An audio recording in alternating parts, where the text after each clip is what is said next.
it came from making a lot of mistakes earlier in my career when I was focused head down, working on my company, trying to build it, and probably not balancing my life enough and stressing out too much and paying the price. I mean, I would get sick more than I should have, and which takes you offline and makes you unproductive. So that doesn't work. And then a lot of anxiety, I think, and just stressed out. And when you're anxious and stressed out, you're not performing.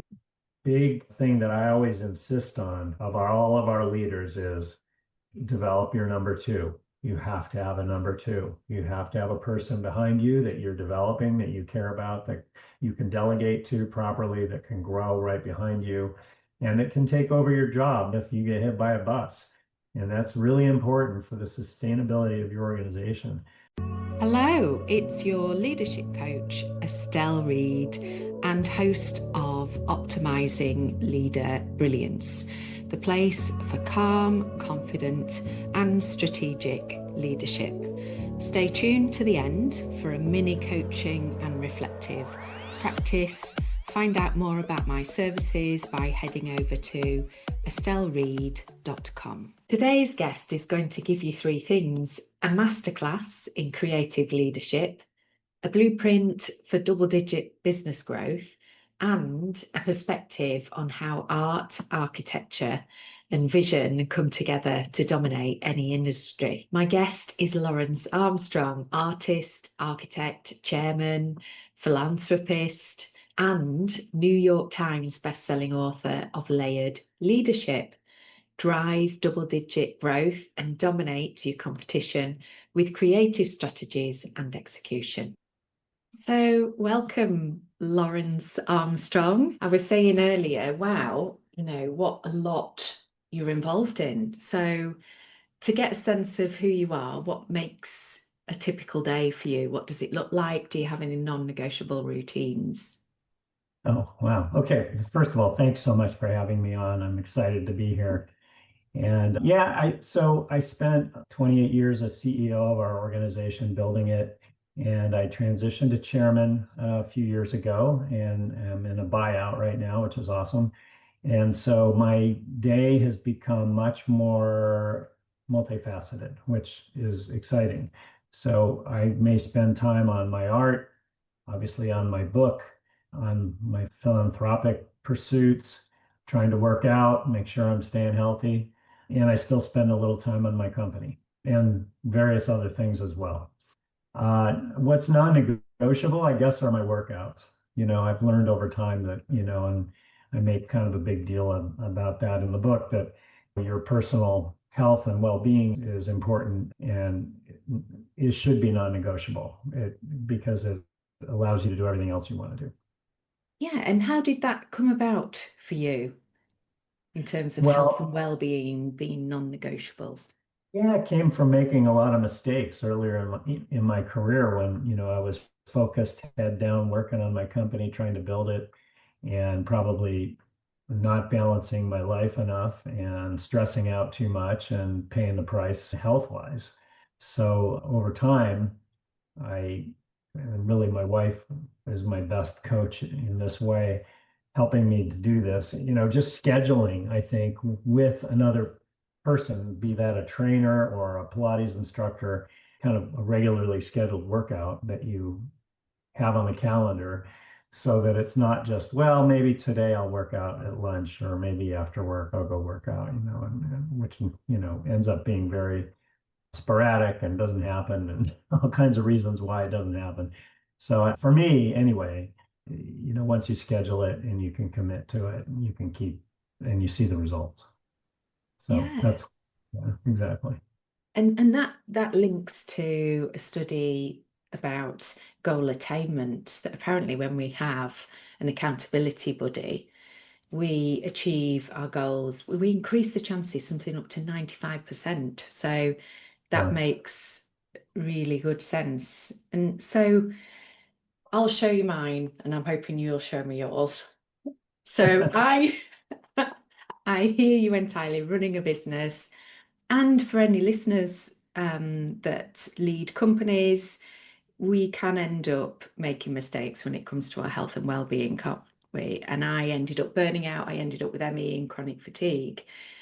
They said there was no cure, but I'm in the right occupation. And I absolutely went from not being able to climb stairs to being able to climb Wainwrights. These are mountains in the Lake District where we live.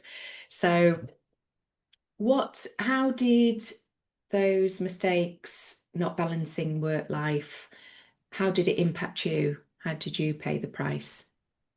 Yeah, well, a couple ways. I mean, I would get sick, you know, more than I should have, and which takes you offline and makes you unproductive. So that doesn't work. And then a lot of anxiety, I think, and just stressed out. And when you're anxious and stressed out, you're not performing at your best. So those are kind of the things I had to overcome over time. And it was Yeah. kind of incremental for me. I had to kind of learn a step at a time how to deal with that and sort of overcome it.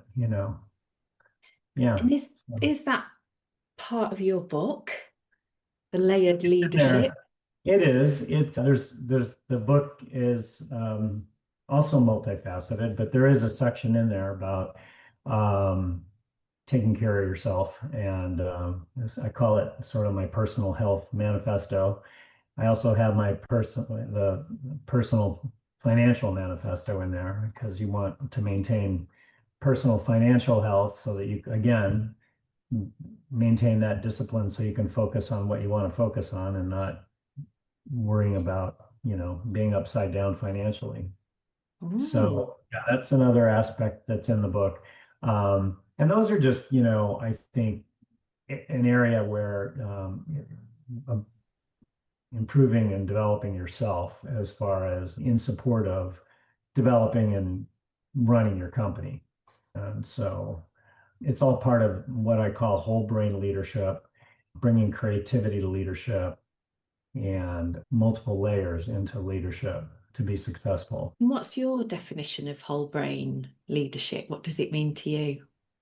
It's really important because as a creative, I'm an architect and an artist. So creativity is part of what I do every day. But you go to school and you learn how to be an architect, and you end up managing and leading people and being responsible for a vision of a company. And so it's a little different, but you can use the skills. I've discovered you use the skills you've learned in leadership. And so whole brain leadership is kind of like, look, we all have strengths. Either we're creative or we're analytical, and architecture is a very whole brain kind of profession. You have to have both. And if you apply it to leadership and what inspires you and what you're trying to achieve in building a team and building a company, it benefits you to build skill sets on both sides of your brain. Being creative in terms of what are you inspired by, and can you use that to inspire a company vision versus if you're running a company, you should be able to read a balance sheet and understand the financial aspects of your company and that sort of thing. So there's a lot of discussion in there about that sort of thing. And I see the world in layers just because I'm an architect and an artist. And, I try to describe layers in the environment and in whether it's natural or the built environment, layers in lighting as, you know, whether it's natural light coming in to a space from through a window or artificial light from above, or if it's sounds, my voice talking to you on a podcast versus there's traffic noise I can hear outside. You may have background on your side you can hear, and layers of sound. There's layers of thought and emotion in every conversation. We're both busy people. You brought, I'm sure, a lot of your daily whatever's in your head today, emotionally and intellectually, and so do I, brought to that conversation. So everything is kind of in layers, and I see everything in layers. So I built sort of the strategies for my company based on what inspired me. And in the book, I've used so many different sources of inspiration that seem very, very different when you look at them and read about them. But we put them together to craft a vision and a strategy for my company over time, and we layered them on over time that resulted in the growth and success of our company. So, I think two things. Number one, we are often afraid to be creative, aren't we? Mhm. As leaders, we had a guest several episodes ago. In fact, it was my sister, who is an artist and a creative, and we were encouraging listeners to be more creative.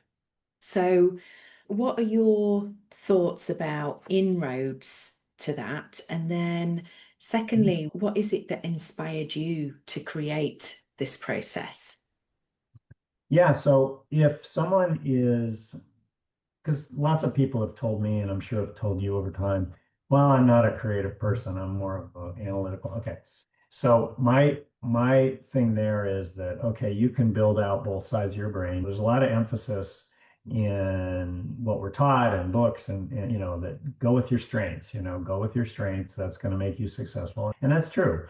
But if you want to be a more well-rounded leader, it benefits you to sort of learn on the other side of your brain if you feel like that's an area you could use some improvement.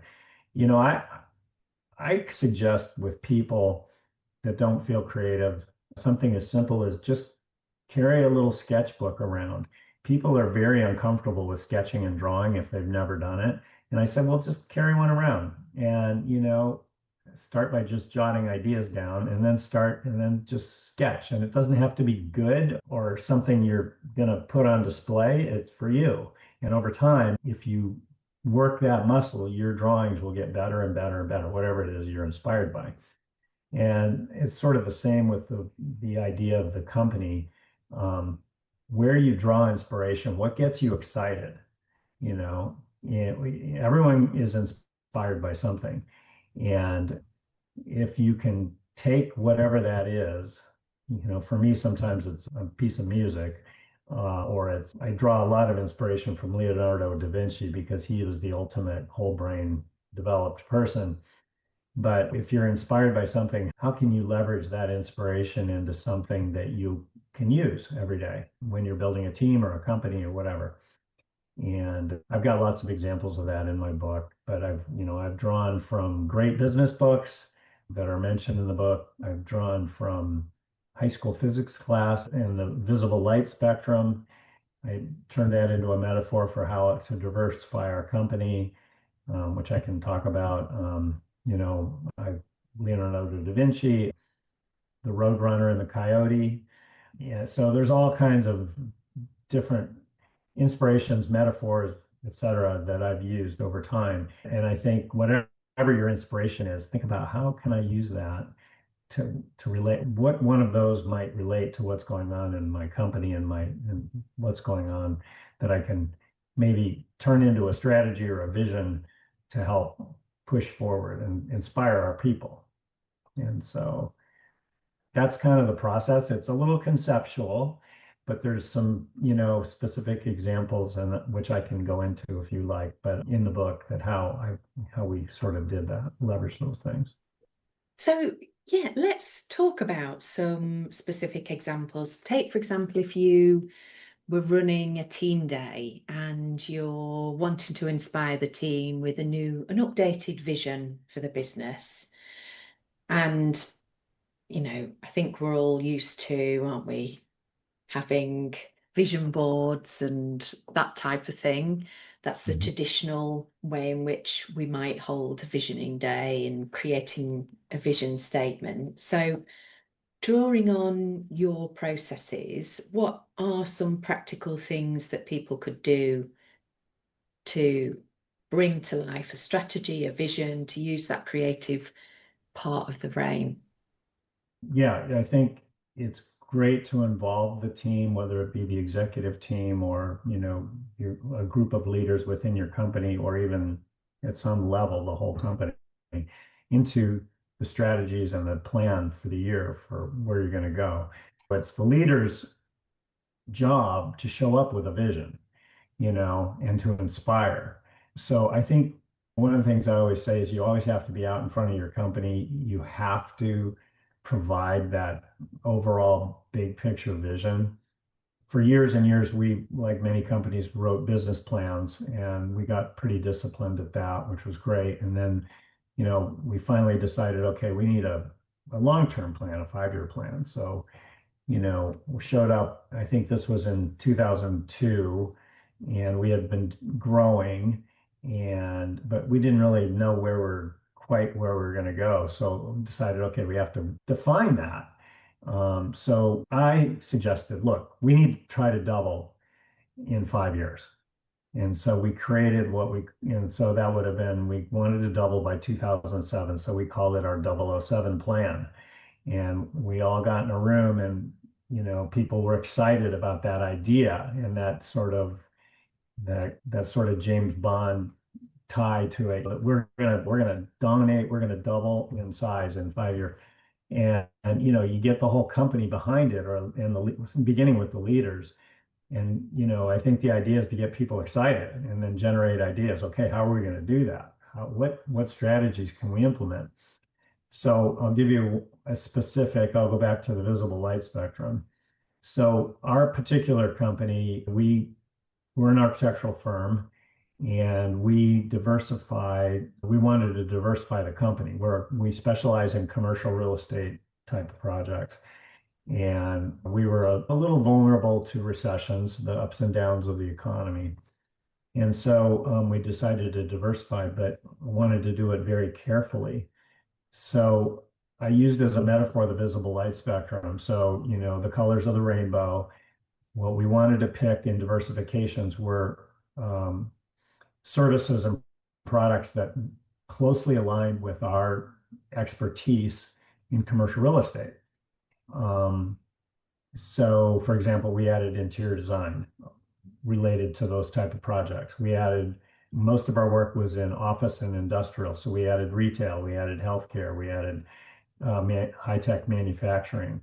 And I would say, well, I can see those are all closely related to our core business, and we can dominate in that space. We can be leaders in those spaces. And it's all very, but, we're not going to do tract homes, because I can't see it. It's outside of visible light spectrum. Those are kind of like gamma rays out there. We're not going to do giant stadiums, for football teams, because that's not our core expertise. And that's infrared rays. I can't see it. They're outside the visible light spectrum. So we sort of took this idea of, this imagery from high school physics class, but we used it to define how we were going to diversify very carefully and strategically, stay within our lane, but go places that would help buffer us from big shocks, from recessions, and diversify us, but do it within these parameters where we could dominate a market. And we've been doing that now for 30 years based on that one metaphor. So that's one example of something that inspired me. I have no idea how it came to me, but it was an inspiration, and we've used it ever since, and it's worked for us. So that's just one example. That was a really great belief, as in there were areas where we thought we could dominate the market. So where does that confident belief come from? Well, okay, so part of our growth, and this is probably any successful company, but you're successful, you're doing well, you know your product. So we're well known for knowing our clients' businesses, which commercial real estate developers, Fortune 500 companies that want to add to their portfolio of real estate to support their operations. We understand that type of that real estate and the design for that real estate really well. And our reputation grew based on that. And at first it was organic. We were based here in Southern California, and clients started asking us to go to other markets to support them. And so we did. And so we sort of opened offices and developed a big part of our culture is develop our people and give them opportunities to grow. So most times we would promote someone and send them off into a new market to open an office and give them a chance to grow their career by building an office. And we've done that many, many, many times. And, eventually we said, okay, this is happening. We need to make this into a strategy because we are clearly good at this thing. We can dominate. And so it kind of, I think, derived from there, sort of the aggressive entrepreneurial nature of our client base, which made us that way too. And so, yeah, that was kind of the basis of it, where it kind of started. And so you said that we need to make this into a strategy. So, number one, how did you do that? And number two, how did you get your team behind it? Yeah, so again, between our clients asking us to go to places and us, you know, using those opportunities to promote our people, people get excited, right? Those are great opportunities. And the reason we did that is because, at an pretty early age, I was given the opportunity, along with my original partner, Jim Williams, to buy the company from our founders. And, it was an amazing opportunity we were given. So we set out to create as many of those type of opportunities as we could for our people. And so that became kind of a core growth strategy for us. And after a few times of our clients asking us to go places, we started looking around and saying, okay, we should be more proactive about this and more strategic and start planning for these things. So we're not just reacting. And so we sort of set out to look at all the different markets in North America and say, okay, which ones are the important markets where our clients are doing work and they want to be? It's a strong real estate market, and that we think we can go in and dominate. And so we started to plan those out. And one by one, as opportunities came, we would go into different markets, and either move a person in. Sometimes, if we didn't have somebody on the bench right that minute, we'd hire somebody, or sometimes we'd do an acquisition, which is always our third favorite strategy. Acquisitions are hard, and we've done a few, but it's not our primary strategy. So that's kind of where it came from. And how Yeah. do you get your team behind that strategy and vision? What were the initiatives you involved them in? Well, I think that, once again, they're involved in the annual plans. We kind of spend lots of time with our people, our leaders, our up and coming leaders, our potential future leaders, mentoring, coaching. We have a very strong mentoring and coaching culture we built over time, where we want to know what they're interested in their career. And we want to support that, whatever that is. And, it's multifaceted. And so we try to help people develop and give them opportunities to grow in those places. And once, they see that, you're interested in their career and how their growth might support the company growth, then they kind of comes together and people are excited, and they definitely, support the vision and are engaged in it. So, Great. um, yeah, It was interesting you said earlier, I can hear how the strategy was also inspired by your early career experience because you were given the opportunity, which is amazing. Let's just go a little bit further back because how do you become an artist, an architect, a chairman, a New York Times bestselling author? What in your past, in terms of your origin story, leads to all of that, do you think? Um, Certainly very fortunate in every respect, but I grew up in Northeast Ohio near Cleveland, sort of Midwest, middle class upbringing. It was pretty, I think naturally I was always artistic at a very early age. I was always building things at a very early age. So I think I knew I wanted to be an architect before I knew what an architect was, like around 5 or something. Can you do a little thing to help me out? And that's to simply hit subscribe or the follow button now, wherever it is that you're listening. So that's maybe on YouTube, Spotify, or Apple, because that will help the podcast get found by other people. And that then enables us to keep going because we continue to keep growing. What would be 5-star amazing though is if you could also leave a review. I really appreciate it. Thanks for your support. So very fortunate in that way that I just sort of innately knew what I wanted to do. And then, what, as it happened, as our family was growing, my dad, we lived in a little ranch house, and there was a lot next door to us, and my parents had decided we needed a bigger house. So instead of going and buying a house, my dad interviewed builders and bought the lot next door, and we built a house on it. And so it was really cool, and it really inspired me because it was right next door. I could watch the whole thing. I climbed all over that house as it was being built. And when we went to look at sort of the model homes the builders were offering, very fascinated by that whole process. And then we actually moved in and got to live in it. So that really inspired me, I think, at an early age to be an architect. And then, the rest of it, I think I had some natural whole brain abilities. I've always been good at math. I had, I think, some raw but natural leadership ability.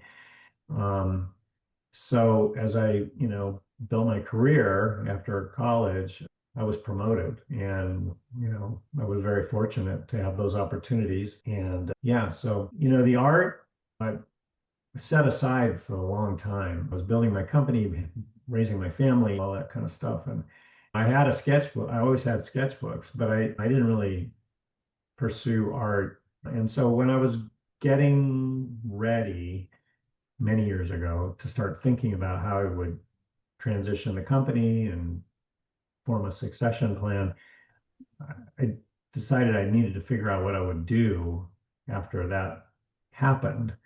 And so I and my kids were out of the house, they were in college or whatever, and we were empty nesters, and I had more time. So I started doing some more art, and I finally started showing art. So I've shown my art now for 15 years maybe. Um, Wow. yeah, fairly late. But that turned out to be great because I was sort of just, building that for the future. And it the opportunities on the art exploded on me a little bit.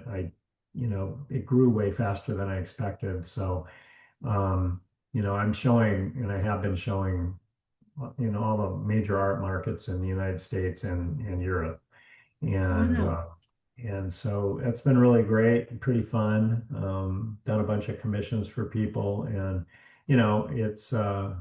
it's a great creative outlet. And, I think that, um, I always say being an artist made me a better CEO, and being a CEO definitely made me a better artist, knowing how to market it, and, the business side of being an artist and all that stuff. So that's worked out really, really well because now that it's happening and I'm spending less time on my company, I'm spending more time on art and, all these other things I mentioned. So it's been pretty cool.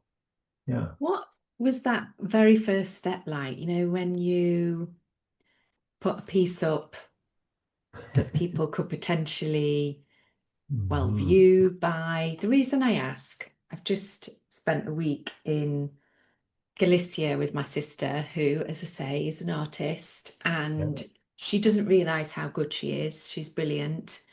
And I said, please don't die having not tried to sell your art because you're really brilliant. Um, let's experience your legacy now, effectively. So what was that like for you? And what was your very first step? Because it Yeah. can be uncomfortable, can't it? Writing a book, putting that out, piece of Yeah. art, putting that out. So, but it's the same in leadership roles as well, doing something new, pushing that comfort zone. How did you do that? Yeah. Well, what you just said is really important. I think having the willingness to get outside your comfort zone a little bit is super important. You got to take a risk. And, the first time you show your art, it's kind of like, I think you would, well, you've described it. You can kind of imagine the sort of the nerves and trepidation. It's like, I'm putting it up there. What's someone going to think, kind of that sort of stuff. Um, yeah, luckily I knew somebody that, was in the art world and that helped me get my first exhibit or two, which were more private exhibits, not really in galleries, but it's a space that might be cool if they would be willing to do a little show and have a cocktail party in their space, whatever that space is. Um, in this case, it was a furniture dealership. Um, but they invited a bunch of people that I didn't know. So it was like, oh, you know. Um, and so I think once you do it once, at least for me, I got over it. It was like, okay, that's it. Now we Yeah. can go do it. And, I built a website and I'm on social media with my art. And pretty soon, galleries started approaching me to show with them. And, I had to, um, I made a lot of mistakes. There's a lot of, okay, art is a funny business. There's a lot of flakes in the business. It's a very, like anything, a relationship driven business, but also, um, it's, there's a lot, it's sort of this tiered thing, and getting to know it, getting to know who's really quality and who isn't, it takes some trial and error, and I had to go through that and made some mistakes with, some choices that I made that, curators and galleries I don't work with anymore. But, over the time, I found really excellent ones that I do work with. So, yeah, it's kind of a step-by-step process, and it's like anything, you have to push it, and most artists, they don't, I think, realize you've got to be a business person. Yeah. You're in, if you want to sell art, you're in business, and so this is that whole brain thing again, a lot of artists are, obviously brilliant, creative people, but they don't realize if you want to be successful, if this is what you want your living to be, you're in business. You're an entrepreneur. You have to act like it, and pick up some of those skills along the way. I think that's really important, obviously, Mm. I mean, so that would But be, also, you've yeah, just said there a lot of mistakes, and that is so true in anything that we're producing. Um, even something like producing a social media post. I remember the first time I did a vlog, it was awful, but it was literally, and some of them still are, to be honest. But we hone, we refine, don't we? And done is better than perfect, as they say. Um, definitely. Definitely. You just want to keep improving and learning. I think that's the joy of it, right? You keep pushing, keep learning, keep trying to do better. Um, yeah. I think that's it. This idea of continuous learning in your life is super important and something I also talk about. It's like that's always an important, like this book. Okay, I didn't know anything about writing a book. Okay, nothing, zero. Um, it had been in my mind for a while, but I had no idea what was involved. It's like so many things. If you have an idea of what it is, but once you get into it, you find out how hard it is, how much work it is, and you're learning the entire time, which was awesome. For me, it was awesome to learn what goes into writing, publishing, working with a ghostwriter, working with a publicist. Will anybody buy the darn thing? it's the So same thing, isn't it? it Like the is. same, It is. all of those same limiting beliefs come up regardless of the context. But Yes. so let's just go dive into your book. So, what was the challenge that you personally had to overcome? Because often our books are born out of some challenge, aren't they? What was that challenge for you that then drove your system or your way of working? Yeah, so I mean, if you go back to what really drove this whole idea of this growth of this company and, which led to everything else, which led to the book, you know, right after we took over the company, talk about self-limiting beliefs. We were buying our company at the same time we were in a deep real estate recession. So Fancy a chat? Or maybe you're interested in the Optimized Leader Program Next Level. You can book a free 15-minute call. See the link on screen or in my show notes. our company was struggling and shrinking, losing projects because they were getting put on hold because loan rates were too high to make the projects make sense. And so at the same time, we were buying out the founders of our company. They were sold the company to us, we were buying them out, and we were in a recession. So really difficult, really scary times. But I learned pretty much every important thing I learned about saving and building a business during that time. So it really, I think, stemmed from that and the extreme anxiety and fear, fear of failure, fear of going out of business, all of those things, I think spurred, first of all, sort of in desperation, save the company. But then after that, it's like, okay, we got to build this company to be better than it was and more dominant than it was and more self-sustaining. And so that kind of experience early on, I think has driven pretty much everything else, because once we decided, okay, we have to have a vision for where this company goes. Now we have to execute on that vision, make a plan, and figure it out. And that evolved. Once we became comfortable writing plans and figuring out strategies, making mistakes, hiring people, hiring the wrong people. Over time, you learn and then you refine and then you get better at being strategic and creative. And then Jim Collins calls it the hedgehog and the flywheel, which I totally believe in. We were in the hedgehog mode for years and years and years, and then all of a sudden we caught fire and we were in the flywheel, which we still are. And it's you know that's an important aspect that you have to be willing to, first of all, figure out what your company's good at, what you're great at, and then just grind away at it until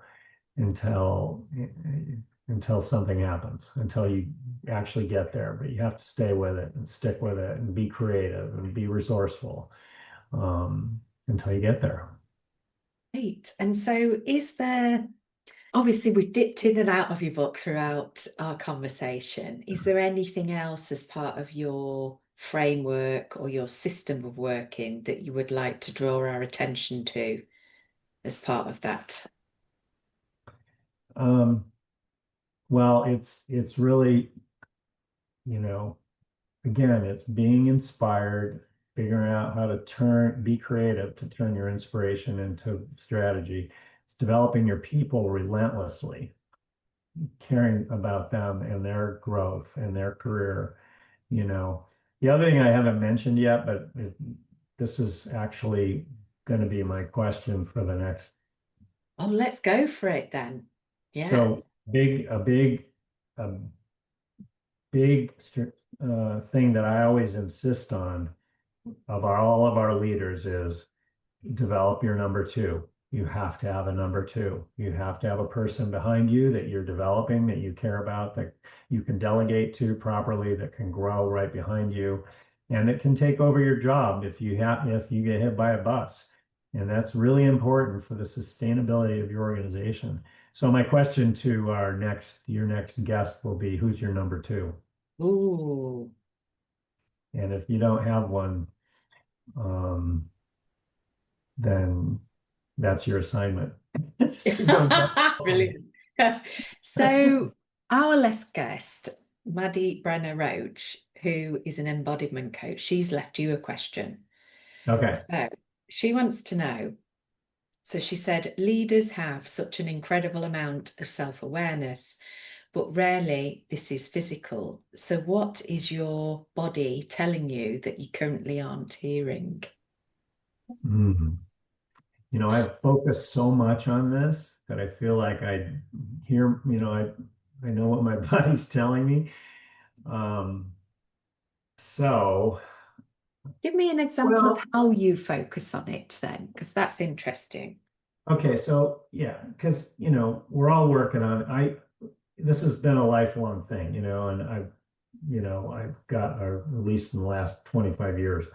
Um, you know, for me, the weak spot, I work out, I try to eat right. I, you know, take whatever medicine or vitamins my doctor tells me. I try to do everything my doctor tells me to do, which, that's a thing all by itself, right? Doing what your doctor says to do.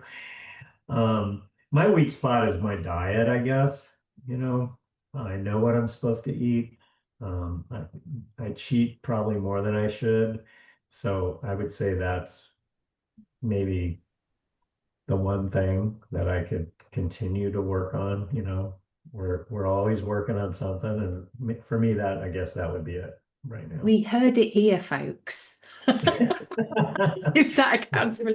And Yeah. so, how do you know when your body doesn't agree with something that you're eating, for example? So, Oh, what do you well, get symptoms or yeah, well, at my age, and I'm 69, um, those get more acute as you get, you get older. So, like last night, for example, I ate something that was a little, uh, on the borderline, and I didn't sleep very well. I didn't, yes, yeah. I was up, I was up, and it's like, so that's annoying. It's like, And I you don't know know, about you, Lawrence, because we focus on a clean diet, everything that you've spoken about, but we also cheat. But we've found that the cleaner our diet is, the bigger the knock-on effect when we eat mm, unhealthily. Is that the mm, same? And also we're aging. yeah. So I don't know whether that's an aging thing or having a clean diet thing. Yeah, yeah, maybe true. Maybe the better you eat, the more sensitive you are when you don't eat the right thing. That's probably true. Mm. Mm. Um, my weakness is French fries. So, you know, Nice. you know, uh, you know, it just goes to show we're always working on something and nobody's perfect, right? Exactly that. Yeah. So, to bring things to a close and to summarize your advice, what three actionable things or tips would you recommend that listeners implement? Yeah, okay. So I think, to focus on the creative, inspirational aspect of leadership, because people get excited, especially when you come up with some crazy thing like the visible light spectrum. So that's one. And I think two, develop your people relentlessly, and especially your number two. And then the third one is keep learning and keep taking steps to improve yourself, take care of yourself, And because this is a long process and you have to stay healthy. yeah, and just going back to develop people and especially number two. So, when I used to work in human resources, one of the things that prevented people from developing the number two was that threat of, Mhm. oh, they might get too good, they Yeah. might usurp me. So, what do you have any advice for that? Yes. Well, that is very common, actually, and that's where we get, probably anybody gets the most resistance, right? They're They're, insecure about their own position for whatever reason. Um, yeah, so I try to frame it in, look, you're going to be stuck in your career and unable to take the next step if you don't develop the guy, the person that's going to take your place, your number two. You've got to develop that number two. First of Yeah. all, for your benefit, so that you can continue to grow. Second, for the benefit of the company, because we have to protect the company at all costs. And if you went away one day, what happens to your position? We just try to emphasize the positive side of it. That first of all, we have tremendous respect and admiration for you, and we want you to continue to grow. And I always tell people, look, I know you want to grow and you want to keep getting promoted. The company needs you to get promoted. The company wants you to get promoted. So you have to do the things that are necessary to get promoted. And one of those is you have to have a solid number two so that you can be promoted, And so the company's not ever going to want to hold you back. The company needs you to grow because that's how the company grows. Yeah, I love that. That is a brilliant reframe. We're always searching for leaders, So Yeah, no, that is fantastic. Well, I think you're a real inspiration, Lawrence. I've really enjoyed our conversation. You're just a model of excellence when it comes to whole brain leadership. I can hear it, I can see it. And, I really appreciate you sharing the system from your book, Layered Leadership. And I'm even going to scurry away some tips and get them to my sister and say, hey, come on, get that art out. There you go. Absolutely. Absolutely. But, that lesson is so relevant to any type of task that requires you to push your comfort zone. So thank you so much for your generous advice and for the Thank you. conversation. I had a blast. This was great. Thanks so much for having me. Ah, your pleasure. Our pleasure. Before we sign off, I'd like to invite you to my quick reflective practice called Pause, Reflect, Act. As your leadership coach, I'm here to help you translate today's insights into personal growth and your next steps. Answer the prompts that follow in your journal or notes. Alternatively, you can access my complimentary journal and self-coaching tool in the show notes or head over to estelleread.com. Today's questions are based on the podcast interview with Lawrence Armstrong. Number 1, whole brain leadership. Lawrence talks about the power of developing both the creative and analytical sides of your brain rather than just leaning into your strengths. Which side of your brain do you tend to default to, creative or analytical? And what's one small practical way you could start exercising the other side this week? Number 2, Lauren says, being an artist made me a better CEO and being a CEO made me a better artist. Think about the different roles or identities you hold: leader, parent, creator, professional. Where might the skills from one area of your life be secretly strengthening another? What would happen if you let them inform each other more deliberately? Number 3, fear as a starting point. Lawrence's entire growth story began in a recession, buying a struggling company gripped by fear of failure. He says he learned everything important during that time. Looking back at a period of fear or scarcity in your own life, what did it force you to figure out? And what would you tell yourself now about the next difficult season you're facing?